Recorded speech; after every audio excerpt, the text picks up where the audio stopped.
En la Europa medieval, el dinero era el motor de la economía. La historia que voy a contarte hoy se basa en hechos documentados que nos ayudan a entender mejor nuestro pasado. No es una historia de conspiraciones, sino una de circunstancias económicas, regulaciones religiosas y una increíble capacidad de adaptación social. ¿Listos? Comencemos. Durante siglos, en la Europa cristiana, una regla era clara. La Iglesia prohibía prestar dinero cobrando intereses. Esta prohibición, conocida como la usura, se basaba en interpretaciones de textos bíblicos. Pero aquí surgía un problema práctico en economía real. Necesitaba crédito desesperadamente. Los reyes necesitaban financiar guerras, los nobles querían expandir sus territorios y los comerciantes necesitaban capital para equipar sus expediciones comerciales. Si los cristianos no podían prestar con interés, ¿quién llenaría ese vacío fundamental? La respuesta se encontró en las comunidades judías. Al no estar sujetas a las regulaciones eclesiásticas cristianas y dado que su propia ley religiosa permitía los préstamos comerciales a personas fuera de su comunidad, comenzaron a ocupar este nicho económico vital. No fue una elección casual, sino una consecuencia directa de las estructuras religiosas de la época. Ahora, sumemos otra capa de complejidad en las restricciones ocupacionales. En muchos territorios europeos, las comunidades judías enfrentaban serias limitaciones legales. Tenían prohibido poseer tierras, lo que los excluía de la economía agraria, la base del poder feudal. También se les negaba el acceso a la mayoría de los gremios profesionales, desde la carpintería hasta la metalurgia,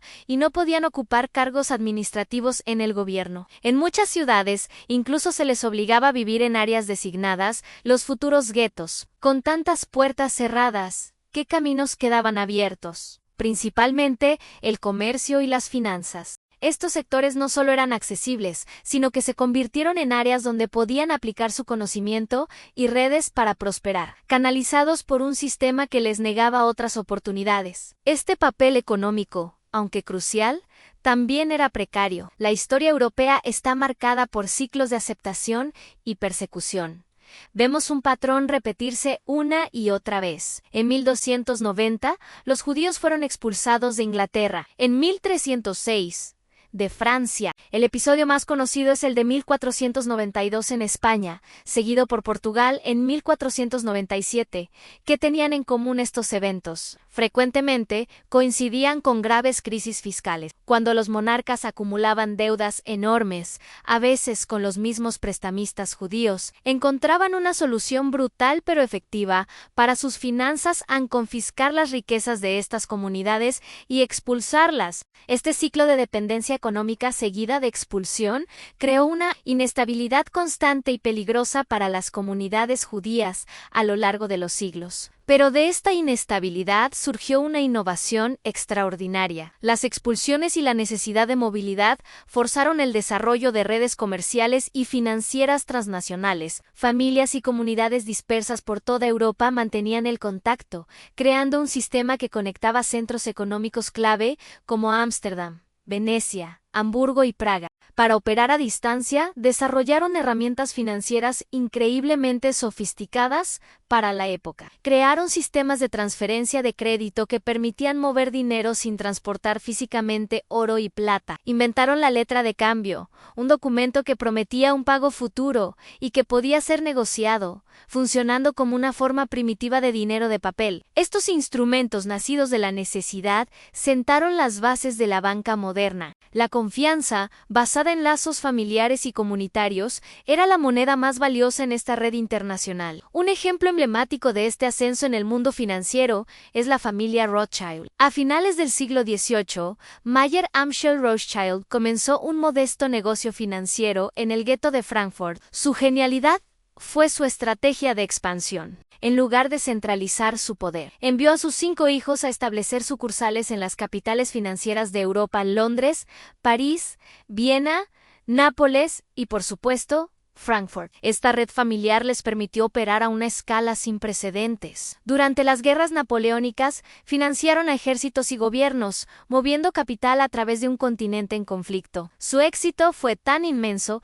que se convirtieron en figuras públicas prominentes. Sin embargo, esta visibilidad también los convirtió en el blanco de atención, envidia y, con el tiempo, en protagonistas de narrativas políticas y teorías conspirativas que distorsionaban su historia real. Y es aquí donde debemos ser muy cuidadosos y separar la historia de la ficción. A finales del siglo XIX, en un clima de creciente nacionalismo y antisemitismo, comenzaron a circular narrativas que simplificaban la complejidad de la economía y buscaban un chivo expiatorio. El ejemplo más infame es los Protocolos de los Sabios de Sion, un texto que apareció en 1903 y que pretendía ser la prueba de una conspiración judía para dominar el mundo. Sin embargo, este documento fue demostrado como una falsificación burda en múltiples juicios. Es crucial entender la diferencia entre participación económica y control sistémico. Las comunidades judías participaron activamente en el sector financiero, sí,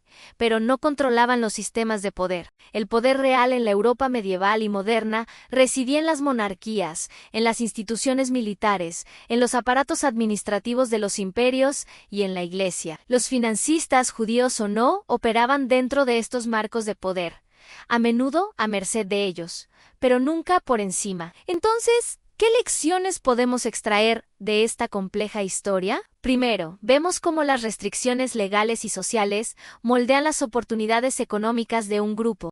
Cuando se cierran puertas, la gente encuentra otras formas de sobrevivir y prosperar. Segundo, presenciamos el nacimiento de instituciones financieras clave, como el crédito internacional y las letras de cambio, a partir de la necesidad y la adversidad. Tercero, comprendemos la importancia vital del contexto histórico para entender el presente. Las realidades económicas de hoy tienen raíces profundas en el pasado. Y finalmente, aprendemos sobre los peligros de las simplificaciones excesivas y las teorías conspirativas, que a menudo ocultan prejuicios y sirven agendas políticas, distorsionando la verdad histórica. En conclusión, la historia económica de las comunidades judías en Europa es un relato fascinante y multifacético. No se puede reducir a una sola causa o a una explicación simple. Es una historia de prohibiciones religiosas, restricciones legales, adaptaciones inteligentes, innovaciones financieras y una enorme resiliencia frente a la persecución. Comprender estos procesos históricos en toda su complejidad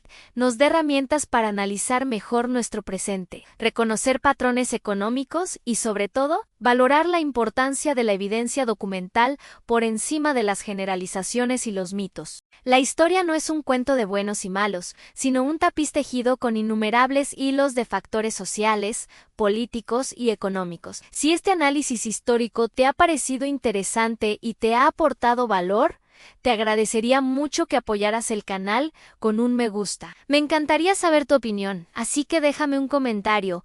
¿Qué otros temas de historia económica te gustaría que exploráramos en futuros videos? Y no olvides suscribirte y activar la campanita para no perderte más contenido educativo basado en investigación histórica rigurosa.